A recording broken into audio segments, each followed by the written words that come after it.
महाविकास आघाडीची आज महत्त्वपूर्ण बैठक पार पडली। विशेषतः आज प्रकाश आंबेडकर उपस्थित होते।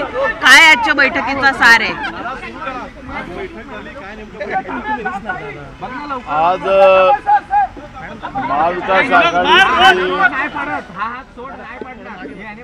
आज महाविकास आघाडीची बैठक पार पडली। त्याला सकारात्मक भूमिका बाळासाहेब आंबेडकर असतील आम्ही सगळ्यांनी घेतली आणि आमचा एकमेव अजेंडा आहे की जी काही संविधानिक व्यवस्था आणि लोकशाहीवर घात जे सातत्यानं बीजेपी करते आहे त्याच्यापासून देशाला कसं वाचवता येईल आणि संविधानाला कसं वाचवता येईल याच्यावरचा एक आज आम्ही भूमिका घेतली। त्याच्यामध्ये एक कॉमन मिनिमम प्रोग्राम बनवण्याचाही निर्णय त्या ठिकाणी घेतलेला आहे। आमच्याकडून पृथ्वीराज चव्हाण साहेबांच्या अध्यक्षतेखाली एक कमिटी पण बनवायचा निर्णय झालेला आहे आणि त्या आधारावर 8 दिवसामध्ये ह्या सगळ्या रिपोर्ट सादर करून पुढची बैठक 8 दिवसाच्या नंतर घेण्याचा निर्णय आम्ही घेतलेला आहे। हा जाहीरनामा असणार आहे का? पृथ्वीराज चव्हाणांच्या अध्यक्षतेखाली तुम्ही जो नाही आज जे काही 25 मुद्दे देऊन प्रकाश आंबेडकर साहेबांनी पहिल्याच मीटिंगमध्ये जो प्रस्ताव दिलेला तर त्याच्यावर आमची सकारात्मक भूमिका आणि काही मुद्दे अजून त्याच्यामध्ये आमच्याबरोबर कम्युनिस्टही आहेत, समाजवादी पक्षाची आहे, शेतकरी कामगार पक्षाची लोक आहेत, विविध घटक जे आज आमच्या महाविकास आघाडीत आहेत त्यांची सगळ्यांची मतं घेऊन तसा प्रस्ताव तो मीटिंगमध्ये सादर केला जाईल आणि मग तोच पुढं मॅनिफेस्टो म्हणून कसा आणता येईल त्याच्यावरचा एक प्रयत्न केला जाईल।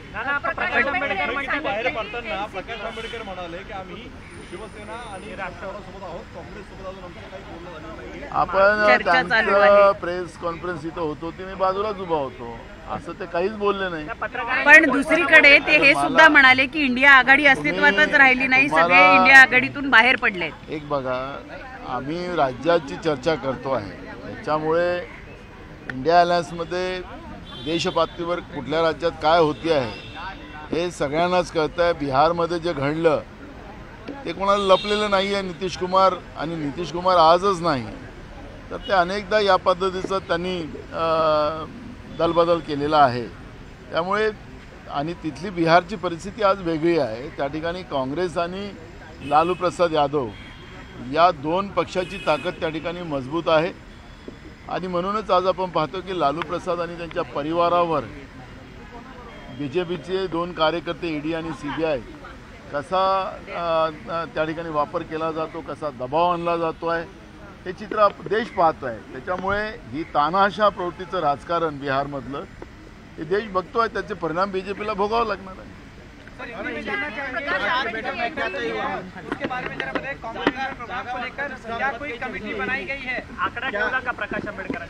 अशी माहिती मिळते की त्यांनी 6 जागांची मागणी केलेली असं काही आहे। अजूनही त्याच्या आज मीटिंगमध्ये आले होते ना, आपण पाहिलेत। आणि दुसरा महत्त्वाचा प्रश्न अजूनही त्यांचा प्रस्ताव असा आहे की जो त्यांनी प्रस्ताव दिलेला आहे 25 प्रश्नासहित त्यामध्ये ओबीसी मराठा आरक्षणाचा इश्यू आहे। ही भूमिकासुद्धा आम्ही विधानसभेत असेल मीडियासमोरही मांडलेली आहे। त्यामुळे दोन्ही मुद्दे त्यांची मागणी आणि आमची मागणी जवळपास सारखीच आहे। राहिले कॉमन मिनिमम प्रोग्रामच्या आधारावर त्या पद्धतीचा एक प्रस्ताव तयार केला जाईल 8 दिवसानंतर आणि 8 दिवसानंतर एक मीटिंग घेतली जाईल आणि त्याच्यामध्ये हा झाल्यानंतर जागा वाटपाच्या बद्दलचा प्रस्ताव त्या ठिकाणी बाळासाहेब आंबेडकर देतील।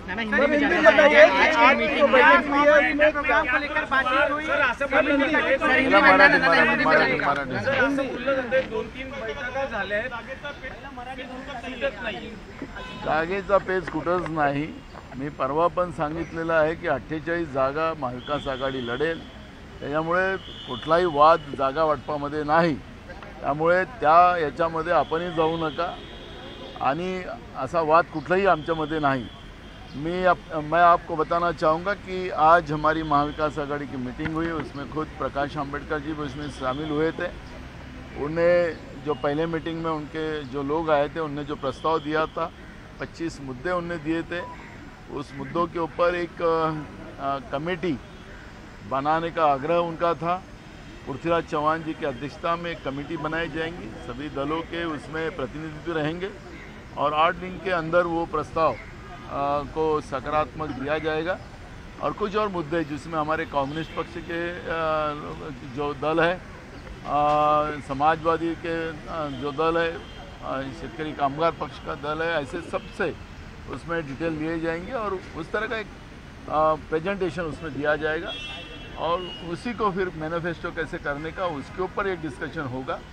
और लोगों के सामने जाते समय में ये सब मुद्दों को लेके, क्योंकि ये लड़ाई, क्योंकि जो सत्ता में बैठे हैं वो डर बताकर और ईडी और सीबीआई का डर बताकर जिस तरह से राजनीति कर रही है, उनके सामने जाना है तो जनता के मुद्दे लेकर जाने की एक भूमिका हम लोगों ने आज की है। और मुझे लगता है कि 1 हफ्ते में वो प्रस्ताव पूरा तैयार होगा और अगले हफ्ते में जब मीटिंग होगी उसमें सीट शेयरिंग का भी इशू क्लियर होगा। बहुत ही सूचक शब्द में जो है प्रकाश अम्बेडकर ने ये टिप्पणी की है कि जो इंडिया गठबंधन के साथ हो रहा है वो महाविकास अघाड़ी में ना हो। वो ये तब कह रहे हैं जब उन्हें 2-3 बार इंसल्टिंग भूमिका में रहना पड़ा, उन्हें बहुत देर से बुलाया गया या जिस प्रकार से वो चाहते थे उनकी अगवानी हो उस प्रकार से नहीं हुआ। सीट शेयरिंग को लेकर के भी तनातनी है, आप क्या है माने नहीं माने, लेकिन 8 से 10 सीटों को लेकर के आप लोगों का विवाद अभी भी बना हुआ है। तो ऐसी स्थिति में सामंजस्य कैसे बनाएंगे? कोई विवाद हमारे में नहीं है, जितना महायुति में विवाद है आपने देखा होगा कि उसकी तो निंदा करना चाहिए। राज्य के एक ज्येष्ठ मंत्री ओबीसी के पिछड़े जाति के मंत्री छगन भुजबल को सत्ता पक्ष के विधायक ने लात मार के भगाने की बात कर रहे हैं, तो वो उस बात को क्या गौर नहीं कर रहे आप लोग?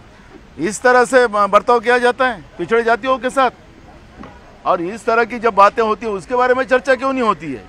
और उसकी बात का हम निषेध करते हैं। और रही अम्बेडकर जी के साथ, बाला साहब के साथ हमारा, आज आपने देखा होगा कि हम साथ में मिलकर आए, आपके सामने खड़े हुए, कोई भी विवाद हमारे में नहीं है। लेकिन जब विवाद नहीं है उसको विवाद बनाने की क्यों आप कोशिश कर रहे हो?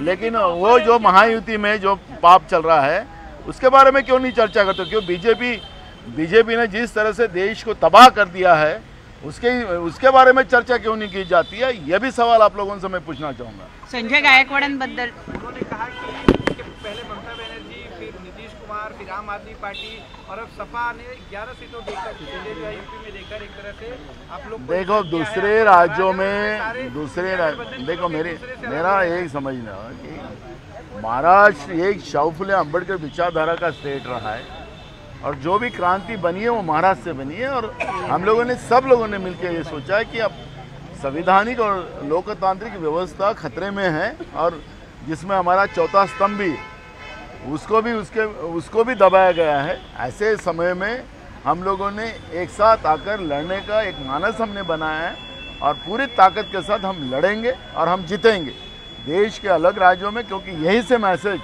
पूरे देश में जाएगा। और ये संकल्प लेके हम लोग आज बैठे थे। बंटवारे को लेकर के कुछ बातें हुई हैं, क्या इक्वल सीट शेयरिंग होगी? अभी 48 जगह में महाविकास आघाड़ी लड़ेंगी।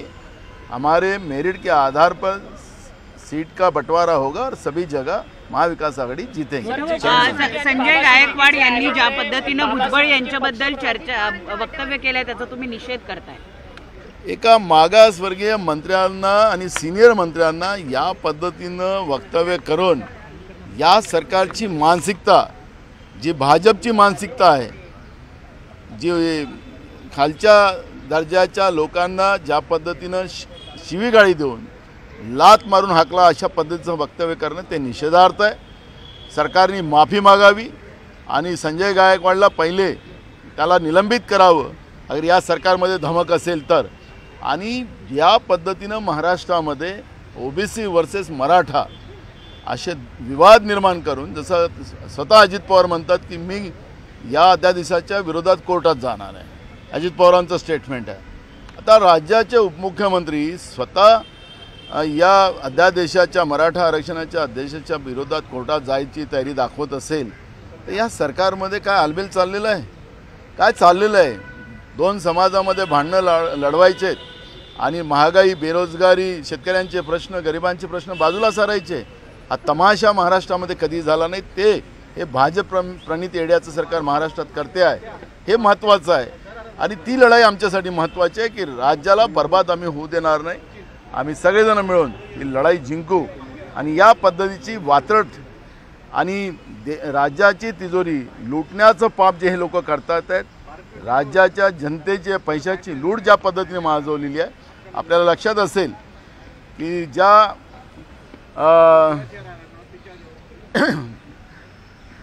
रस्त्याचं उद्घाटन स्वतः नरेंद्र मोदीजींनी केलं. कोणता रस्ता? अटल सेतू समृद्धी. ज्यानं समृद्धी या महाराष्ट्राला येणार आहे त्या रस्त्यावर काय रोज किती लोक मरतात ते आपण बघतो आहे. आता ही समृद्धी आहे. दुसरं, आता त्या रस्त्यावर एक यंत्र बसवायला ते निघालेले आहे. त्याची किंमत 400 कोटी रुपये आहे. त्याची किंमत आता 1400 कोटी रुपये केली. 1000 कोटी रुपये त्याच्यातून लुटायचं काम हे लोक करतात. अशा पद्धतीचं राज्याच्या तिजोरीला लुटण्याचं पाप हे जे महाराष्ट्राचं सरकार करते. एकीकडे शेतकऱ्याला द्यायला पैसे नाहीत, एकीकडे तरुणांना नोकऱ्या द्यायला यांच्याजवळ पैसे नाहीत. अशी परिस्थिती असताना हे लूटमार करणारं लुटेऱ्याचं सरकार जे महाराष्ट्रात बसलेलं आहे, या सरकारला उत्तर देण्यासाठी मतदानाची वाट या महाराष्ट्रातली जनता बघतात आहे. आमच्यामध्ये कुठलंही भांडण नाही. आम्ही ही लढाई जिंकू आणि जनतेचा आशीर्वाद जिंकू ही आमची भूमिका आहे. बाबा सिद्दीकी आणि झिशान सिद्दीकी काँग्रेसला रामराम करणार अशी चर्चा आहे. तुमचं कोणाशी बोलणं झालंय का? तुम्ही काही संपर्क साधलाय का बाबांनी झिशानचे? अपने नेताओं को समान बाबा मराठी बाबा सिद्दीकी आणि झिशान सिद्दीकीशी काही संपर्क साधलाय? झिशान सिद्दीकी आता आमचे CLP नेते बाळासाहेब थोरातांसोबत आता बसलेले आहेत. त्यांची मीटिंग चाललेली आहे. त्यांनी कालही आणि आजही त्यांनी चॅनलला सांगितले की मी काँग्रेस सोडणार नाही. आता तुम्ही लोक दाखवत आहात तर त्याच्यामुळे मला काही त्याचा इश्यू नाही आहे. काँग्रेसचा कुठलाही व्यक्ती आमदार आपले राजीनामा देणार नाही किंवा पद सोडणार नाही आणि BJPमध्ये जाणार नाही किंवा अजित पवारामध्ये जाणार नाही. प्रलोभन देण्याचं काम सत्तेमध्ये बसले लोक करतात आहेत. ते आपण उघड्या डोळ्यांनी पाहतो आहे. प्रलोभनाने आलं नाही तर ED आणि CBIचा कसा दबाव आणला जातो तोही आपण पाहतो आहे. त्याच्यामुळे या सगळ्या याच्यामध्ये काँग्रेसचा कुठलाही नेता त्याच्यामध्ये येणार. जिस प्रकार से खबरें आ रही हैं, क्या कांग्रेस पार्टी अपने नेताओं को नहीं संभाल पा रही है? पहले ED और CBI को तुम खत्म कर चैनल है आपका. बाबा सिद्दीकी और उनकी बेटी को लेकर चले कि वो ज्वाइन कर सकते हैं अजित पवार. आपको क्या खबर है, क्या जानकारी? देखो, ऐसा कुछ नहीं होगा. वो हमारे कांग्रेस के ज्येष्ठ नेता है. हमारा युवक कांग्रेस का बेटा उनका अध्यक्ष भी है और MLA भी है. और कांग्रेस ने हमेशा कांग्रेस के साथ वो खड़े रहे. कांग्रेस, उनके पिताजी खुद मंत्री भी रहे, वो अभी बेटा खुद विधायक है और कांग्रेस छोड़ के वो नहीं जाएंगे. Thank you. देश विदेशातील प्रत्येक घडामोडींचे लाईव्ह अपडेट मिळवण्यासाठी आता साम टीव्हीच्या सर्व सोशल मीडिया प्लॅटफॉर्मला लाईक, फॉलो आणि सबस्क्राईब करा. तसंच सर्व नोटिफिकेशनसाठी बेल आयकॉन प्रेस करायला विसरू नका.